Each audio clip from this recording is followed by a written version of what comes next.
wata tattaunawa da waɗansu mata wanda suka kubuta daga hannun masu garkuwa da mutane wanda suka kama su a tsawon lokaci.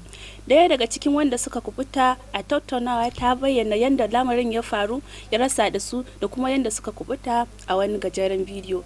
Kafin mu nuna muku bidiyo din, ku danna mana subscribe tare da alamar kararrawa domin samun shirye-shiryenmu idan mun daura. Ta kuna tare da sashen Hausa na Voice TV Nigeria, muryanku 'yancinku.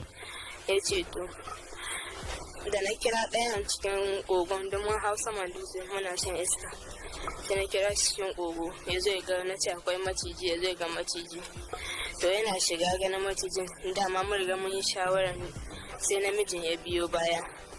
Da ya biyo baya sai ya fara kokuwa da shi, ya danne shi da dutse. Sai na ɗauko adda don in buge shi da shi ya faɗi mu samu mu gudu. To da na fara yi sai ya fara harbi tun da bindiga na hannun shi.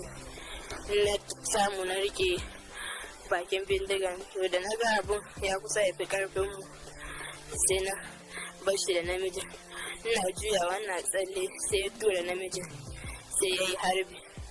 Mu kuma muka fara gudu, muka kai wani karkara kenan.